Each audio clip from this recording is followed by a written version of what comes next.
Having the right attitude is just as important as how much money you have. Habits are like snowflakes. They build up, and then you either have an avalanche of riches or poverty. They are easily some of the most significant differentiators between the wealthy and the poor. Here are 6 habits poor people practice that the wealthy don't. They spend frivolously. One of the biggest differences between poor and wealthy is how they spend their money. Poor people are more likely to spend frivolously, while wealthy people are more likely to save and invest their money.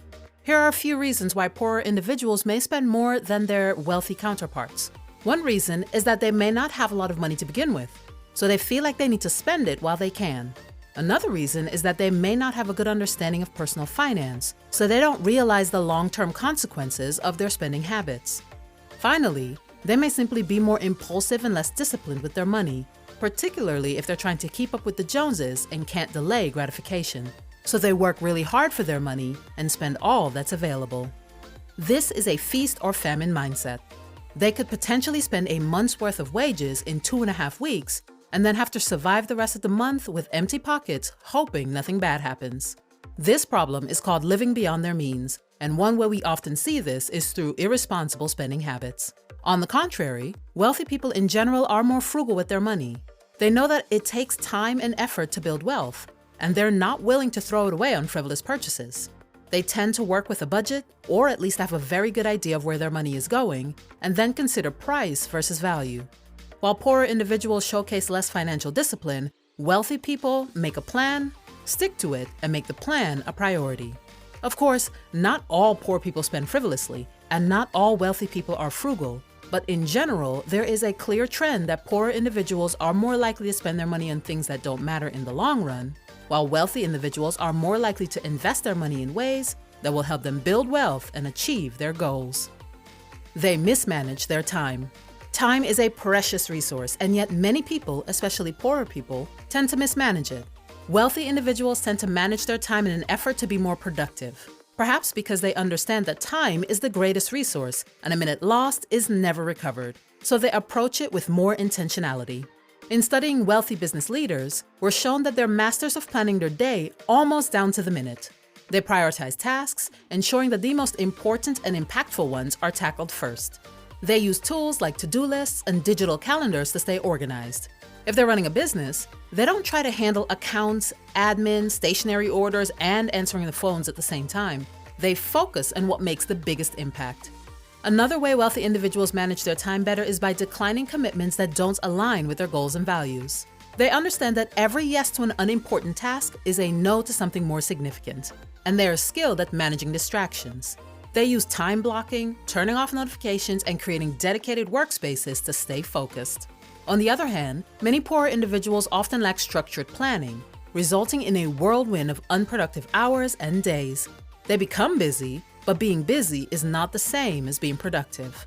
One way many poorer individuals mismanage their time is through procrastination. According to Thomas Corley, the author of Wealthy Habits, procrastination hinders even the most talented individuals from being successful in life, not far from author Napoleon Hill's assertion that the wealthiest people are also the most decisive people on earth. Believe it or not, procrastination is one of the biggest reasons people struggle financially. It can damage credibility and lead to stress, anxiety, and missed deadlines, which affect the quality of work and business. They overconsume media. While there's nothing wrong with enjoying media, spending way too much time watching TV, scrolling through social media, or surfing the internet can be a distraction. According to a study by the Kaiser Family Foundation, the average American spends about 5 hours per day watching TV, scrolling through endless social media posts, or just surfing the internet for entertainment. This is a lot of time to spend passively consuming content, taking away from other activities like working out, cooking, or getting work done. The problem with overconsuming media is that it often portrays unrealistic expectations about wealth and success, which makes us feel even worse. Only 6% of the wealthy watch reality shows, in contrast to 78% of poorer people, according to Thomas Corley. This is how the wealthy make more productive use of their time. They weigh watching TV as not as important as their other habitual daily behaviors, like reading or working out. While the wealthy actively seek out educational content, podcasts, and books that expand their knowledge and skills, many poorer individuals remain trapped in a cycle of passive entertainment, failing to harness the considerable potential of media for personal and professional development. Prioritizing comfort over abundance. When people prioritize comfort over abundance, they make choices that make them feel good in the moment, even if those choices don't help them achieve their long-term goals. A poorer individual might buy an expensive car because it makes them feel good to drive it, even though it's not a wise financial decision.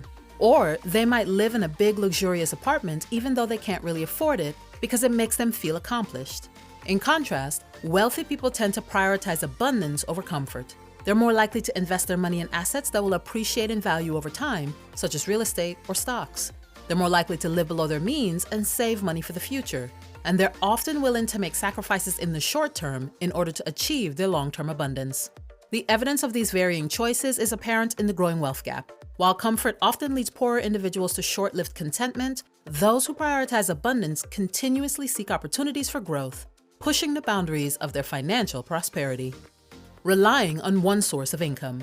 The average millionaire has 7 sources of income. Contrary to spending frivolously as poorer people might do, the wealthy focus on making their money make more money. Wealthy people understand that there's no security in a single source of income, even a high-paying one, so they're smart with their money. Warren Buffett, one of the most revered investment gurus, is famous for his position on this. Never depend on a single source of income, according to him. Building multiple streams of income is a necessity and no longer a luxury. It's an important step to strengthening your financial stability. Surrounding yourself with poor-minded people. Poorer individuals fail to understand that people don't do better than their environments. If they desire to outgrow their surroundings, either physically, mentally, or financially, they have to make an effort. Surrounding yourself with poor-minded people and hoping that things will change rarely works. That's because habits and associations can either be a stepping stone to wealth or an anchor that holds us back. Wealthy people understand the power of networking and surrounding themselves with people who are at the same level or more successful than them. Unfortunately, poorer individuals tend to find themselves surrounded by people who can literally kill their financial goals and dreams. The company we keep significantly influences our perspectives, choices, and ultimately our financial destinies. While both the poor and the wealthy aspire for financial freedom, poorer individuals may find themselves in the counterproductive practice of surrounding themselves with poverty-minded people. Changing just one of these habits can see your financial success take off, but spending the time to make changes to each of these can catapult you toward your financial dreams. Thanks so much for watching. If you enjoyed this video, like it and subscribe to the channel. We'll see you in the next one.